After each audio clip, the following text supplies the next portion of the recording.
Hey, welcome to this lesson on creating a solo guitar arrangement. It's not as hard as you think, and I'm going to take you some steps, give you some clear steps to do it, and it's as easy as cake, man. Trying to make these solo guitar arrangements. I do a bunch of my professional work is solo guitar playing, and so I do a lot of this. So anyway, relax. Let me give you some three key steps to putting a solo guitar arrangement together. I've got a couple of songs I'll be referencing here. I live here in Tennessee, so I thought maybe we might play the old Tennessee waltz. We might use that as an example there. So here we go. Let's talk about creating a solo guitar arrangement. This is exactly the process that I do when I am trying to create these arrangements that I do. I got a job I'm playing here in a week or two. Got to play for 3 hours straight of just solo. So I know at least enough to have an opinion on this. So here's exactly the process that I do. Number one, you have to, in using our cake analogy, you have to get the ingredients. You have to kind of figure out what you want to create. What do I want to bake? All right. So I want to create let's say just a regular fingerstyle arrangement of this tune. If I wanted to make a jazz arrangement of this tune, then I would use different chords. But I'm deciding what I want to do right off the bat. So I want to do just a regular traditional fingerstyle arrangement of this song. I need to decide where I want to put it on the instrument. And so in order for me to make that decision, I need to do a little bit of research first. So using our Tennessee waltz analogy, if the melody goes like this.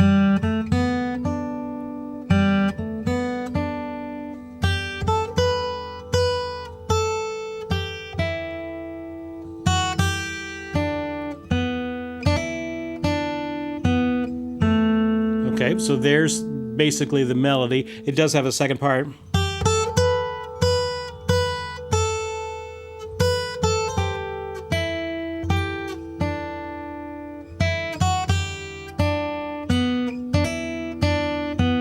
And then we're back to the beginning. Okay, so I've chosen the melody. That's what the melody. I know what the melody is. If I need to download the sheet music for it or something to where I have to learn the melody, I will gladly do that. There's wonderful programs that you can, or websites that you can go to, Sheet Music Direct, musicnotes.com, Sheet Music Plus. These are all ones that I check routinely if I need to learn, the latest Bruno Mars song for some wedding or something that I'm playing. All right, so I get the melody. And then I have to put it in a guitar-friendly key, if it's not. So some melodies are in guitar-friendly keys, just naturally, but I ran across one the other day that was in G flat. Well, that's not a guitar-friendly key. I can play it in G flat, sure, that's no problem, but it's not going to sound very great on guitar unless I get it in one of the keys that guitar sounds to work better. Works best in. Let me phrase it that way. Especially if I'm doing a traditional fingerstyle arrangement where I want to use open strings and things like that. I want to put it in a guitar-friendly where I can use my open string, tricks. So this one, I've already put it in the key of G. So we're already in a good, friendly guitar key. So now that I know the melody, I've put it in a guitar-friendly key. Now, it doesn't need to stay there. I can always capo it up to wherever I need it to be, but I want to learn it in a guitar-friendly key, and then if I want to do it higher or want it to sound a little bit differently, then I just capo it up, but I still have my magic of open strings and all that sort of stuff, but it's just in a little bit different sound. And a lot of players do that. You'll learn it in the open position, and then you'll capo it up to the first or second or third fret, and you've got a kind of a different sound to it. It's amazing how just capoing it up will give you a different sound. So I put this song in the key of G, so I've got it in a guitar-friendly key. I've looked at the range of the melody. Okay, so we're still in the part one of deciding how we're what we're building. I need to decide the range of the melody. Now this melody,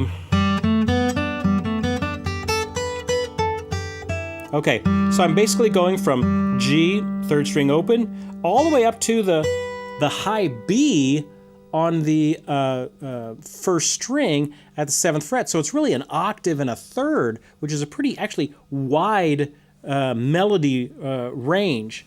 Some melodies are a little bit, within an octave. This one actually gets a little bit far out of an octave. But even though it gets up here to this high B, with a little bit of stretching, I can still use it. Now, if it went up here to a high D, that might be a problem. I might want to consider putting that in a different key. But I don't want to get it too low. It's just too low to fit any chords underneath it. So I got to kind of choose the keys. Guitar-friendly keys are the caged keys, C, A, G, E, and D. It'll either land, for me, I found things usually land best in the key of G or the key of D, and then if that doesn't work, then I usually go to either E or A to try and make something work. Occasionally I'll do something in C. But those are the open keys that sound best on guitar. So I've chosen G for this one. I've got the melody. It doesn't get too high out of range, so I'm okay with that. Now, the next thing I do is I need to get the chords happening. Now, I don't worry about all the chords just yet. I'm just going to worry about one note in that chord, the bass note. Most oftentimes, it's the root. So I'm looking at the chord. Here's the chord. It's a G chord. So I'm going to play that low G. And I'm going to keep playing the melody.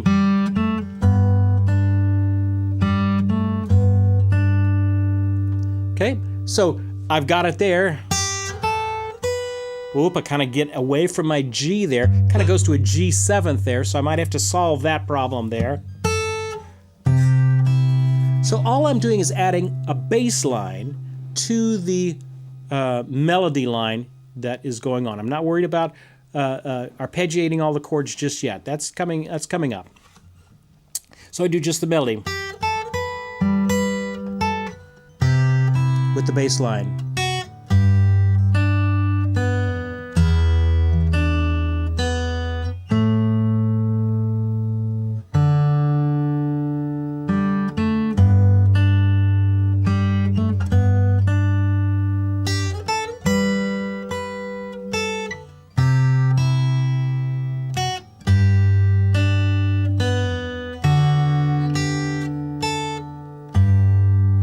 So I've got my main ingredients now. I've got the melody and I got the bass line.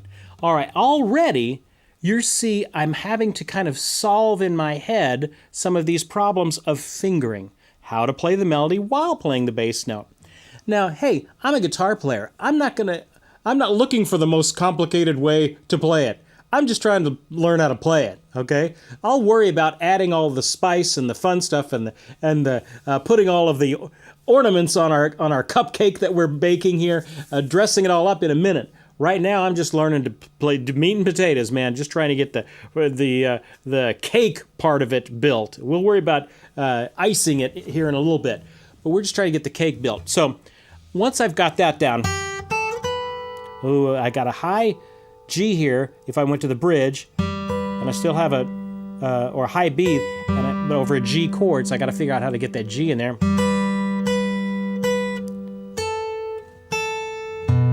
It's a B7th chord there.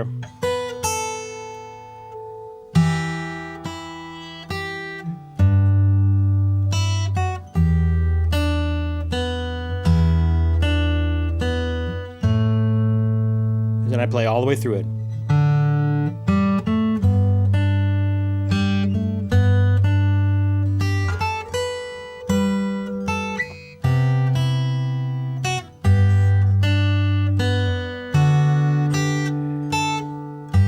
Okay, so I have to kind of figure out some fingering things along the way here. So I'm already having to solve some of those problems. All right, now I want to solve the basic chord. I'm going to squeeze between this bass line and the melody line.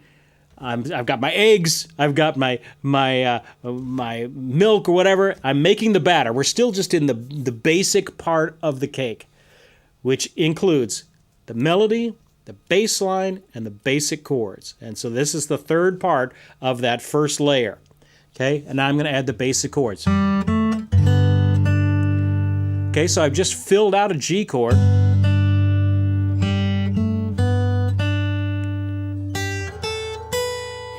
Here comes that G. It's still in a G, but how can I play for that high B? Maybe I could just do the open strings here.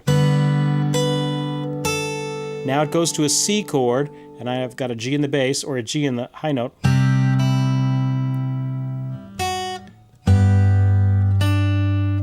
Goes to an E minor here, A minor, then a D chord, G chord. So while I'm hanging on this G chord, I've got a few fingers free, so those are the ones that are playing the melody.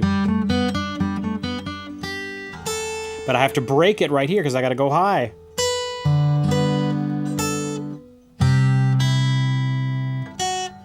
I'm just doing regular G, C, G, keeping it basic. D chord. But again, I'm moving to try and accommodate this melody. Okay. Oh, here's that G, but I don't have enough room to do it. Now I got to get a B chord, but with the A as the highest note. So, well, there's a B7 there. I could do that. What if I did it up here? See, these are the decisions I'm having to make. Well, if I could do a bar B7, I could catch the A right there. Then back to the C chord. E minor.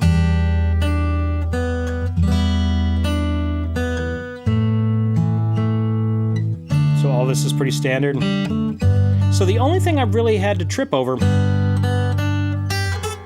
is right here. And then I'm back to normal.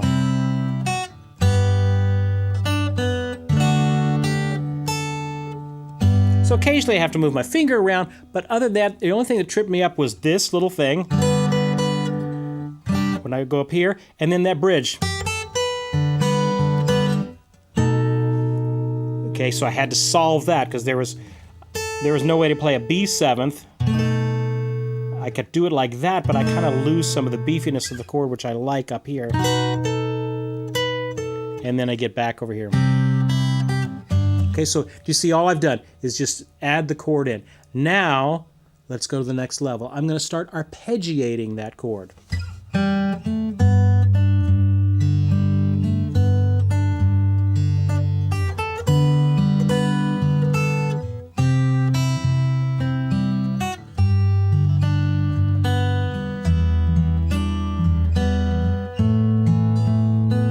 But Steve, what are you doing in all that arpeggiating stuff? I'm just wobbling my fingers, man. I'm just wobbling them, trying to keep the bass where it needs to be, trying to keep the melody where it needs to be, and then I just wobble my fingers. And it's already formed the chord, so as long as I kind of go...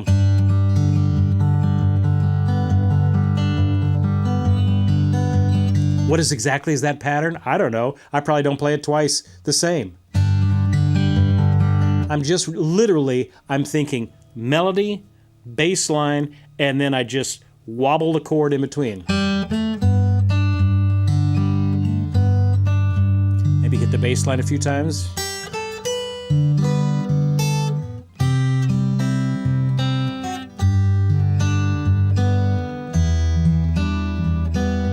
But it's already starting to sound like a song. I'm trying to bring out the melody, bring all those arpeggiated chord mixtures back into the thing. So the melody is always the most prominent thing. All right, so now I've got a basic arrangement of this.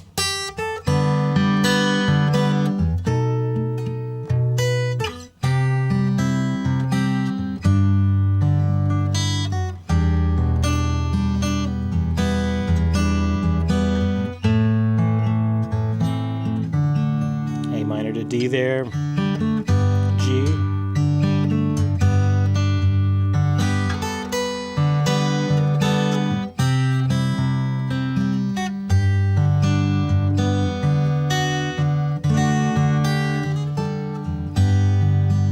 Okay, so nothing too, you know, it's not for ready for Tommy Emmanuel just yet, okay? But it's a good basic, solid basic arrangement. Now, let's frost it, shall we?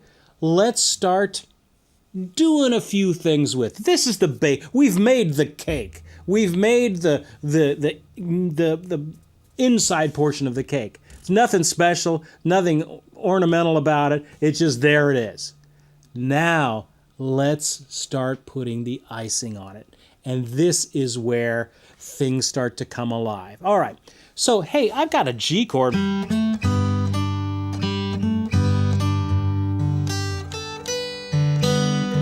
That's a long time for a G chord in the grand history of things. Okay, so I'm going to try and make that G chord do something.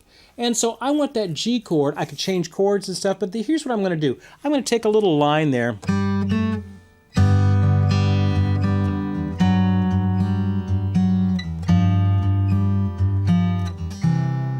I'm going to create a little line there. Da da da da da da da da. Major seventh to the dominant seventh. Da da da da da da. I've created a little melodic line in there. I can't sing it. Sorry. So now I got to think. Okay, well I've got some movement there. I want to get down to a G seventh to get me to that C. Okay, all right. And I'm gonna use a little passing chord of a G major seventh. So the chords are now G, G major seventh, G dominant seventh, and then to the C. And so I got to figure out how to do that musically. Okay.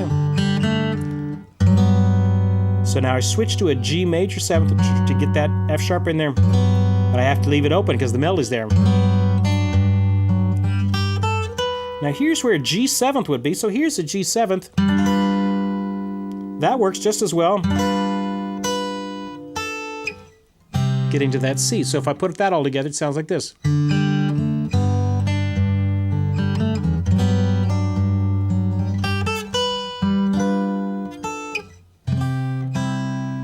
Okay, so do you see how we got a little harmonic interest happening there? All right, we still have this problem. G7. To me, that sounds a little plain. Okay, a little simple. So I'm going to do a little chord substitution trick. So over that D, or over that G7, I'm going to play a D minor. Maybe even a D minor with a G in it. But I have to keep that B note as the melody note. So instead of the G7th, I'm playing a D minor with a G in it and keeping that melody note up there. So let's hear how that sounds.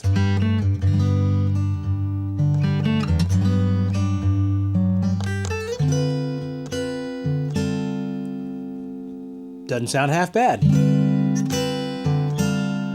I kind of like that harmonic interest there. So I still get my melodic line going down there.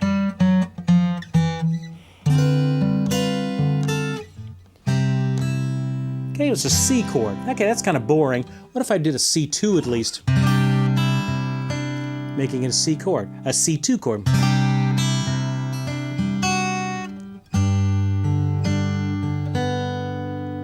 Here's an E minor.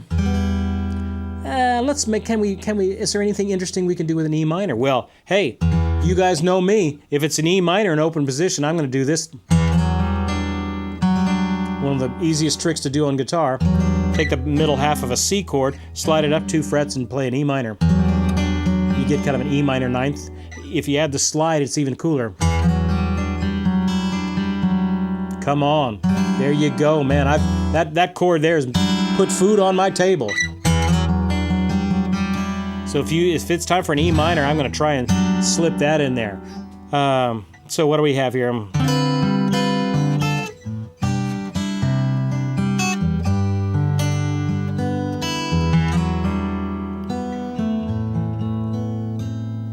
Okay, there you go. So I have, what can we do in that A minor? Well, not much. This is where range of a melody is important. The melody is on the 3rd string, 2nd fret. There's just not a whole lot of chord I can fit underneath that. But I maybe could add something above it if I play the melody note out strong enough. Let's see.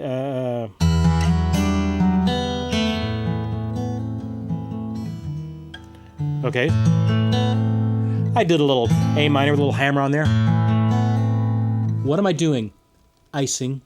Just what kind of tricks can I do that's going to make this sound interesting, okay? And then what's next? A D. Okay, what are my options here? Well, I could maybe play a D with an F sharp with the bass, which is that low F sharp with the bass is going to help me get to the G coming. So that sounds like this. Okay, just an option. Okay. What's another option? Oh, well, here's a cool one. If I take a C chord, move it up 2 frets, I get a funky D suspended with an open string, which is the same chord as that E minor, just if I add the E on it, it becomes an E minor ninth. But if I don't add the E, it becomes a D suspended. So what does that sound like then? Sorry. That's cool too. So I have a choice. Do I want to frost it red or blue? There. It's my own choices I can do. Okay.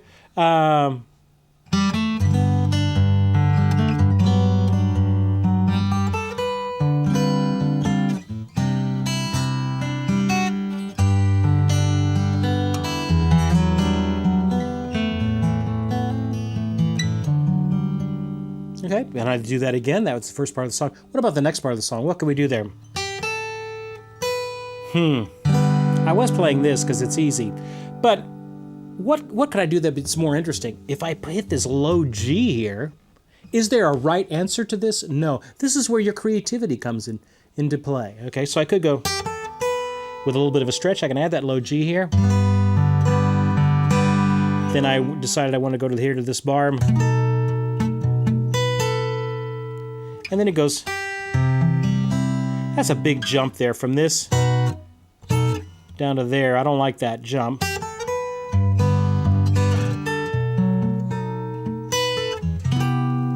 So I just did a C major 7th. I turned it into a C major 7th and just did a little C major 7th here right by that B 7th.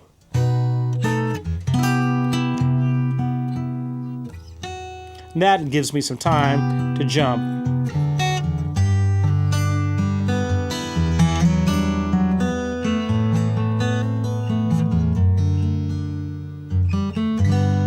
It just repeats.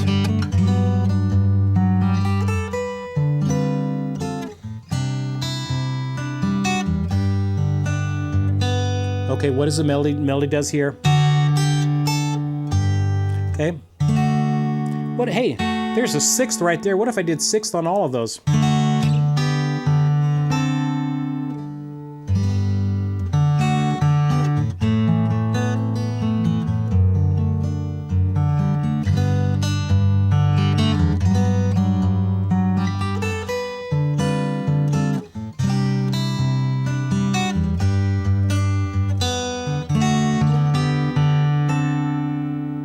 Hey, that's cool.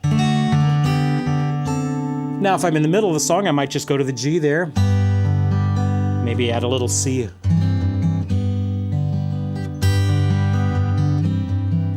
That's cool.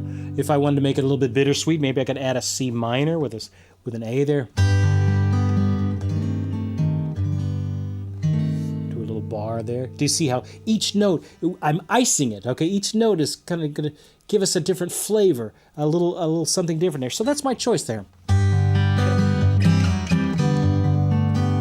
Okay, I can do whatever I want to there. Now, if it's the end of the song, maybe I want to jazz it up a little bit more. Add a little bit more flourish on it, Sam.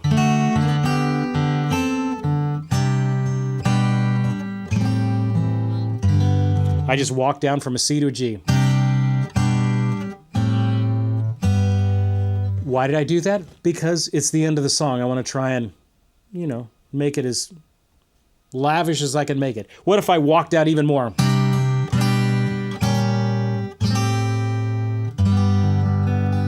What chords are you playing? C? G with a B in the bass? What is that? Oh, I don't know. It's a G with a B in the bass, but I slid down. I have to keep the melody note the right note, so I just slid these other two down a half step. So that turns into be some sort of a G diminished or something. To an A minor, still keeping that high G. So do you see what I'm doing? I've got to keep the high G high, but I'm going to move these chords underneath it. Slide.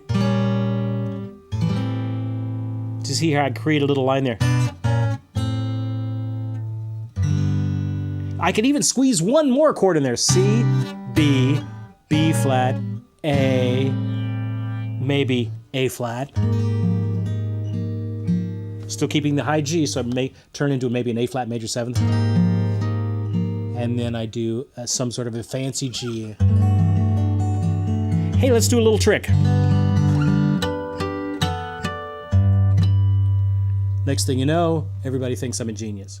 Okay? There you go. So we've taken a basic melody. What did we do? We put it in a guitar-friendly key. I checked the range of it to make sure it didn't get out of, where I wanted it to be at. Now, if it jumped up here just occasionally, and that's not, too critical because it was just one note. And I went up and then I came back down. Then I added the bass line. Then I squeezed a basic chord in between it. Then I arpeggiated that chord. And then I was done with my basic part of the cake. And now it's time to start icing it.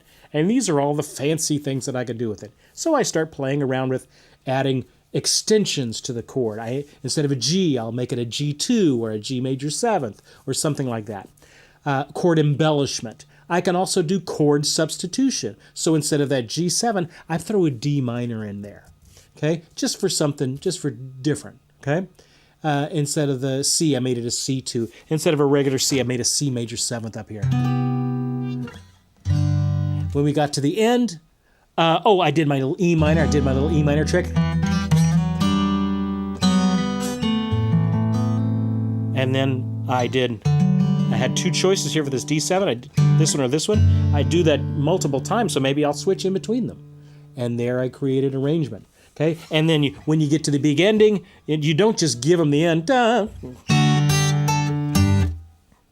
What fun is that, to just give them the answer? You got to make them long for it.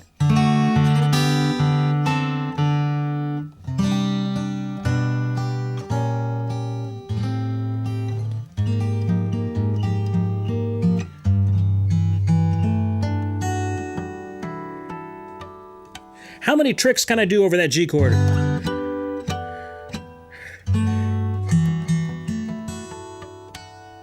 Okay, throw some arpeggio, some little harmonics over the top of that. Next thing you know, folks think you can play guitar. That's how I'm building a basic arrangement. Okay, so that is a simple set of instructions to build a basic arrangement. You basically put it in a guitar-friendly key, build the foundation of it, and then you start adding your tricks and flavors over the top of it. So I hope that's of help to you. Try it on some different things. Just try it on simple melodies. I don't know, Silent Night or Happy Birthday or your favorite song, something like that. And try and build a simple solo fingerstyle arrangement to it. Once you get the basic foundation of it, then you can start adding your flash to it and see if you can make it your own. There's some thoughts for you. Hope that helps you. My name is Steve Krenz, coming at you from guitargathering.com. Thanks for joining us, and we'll see you next time.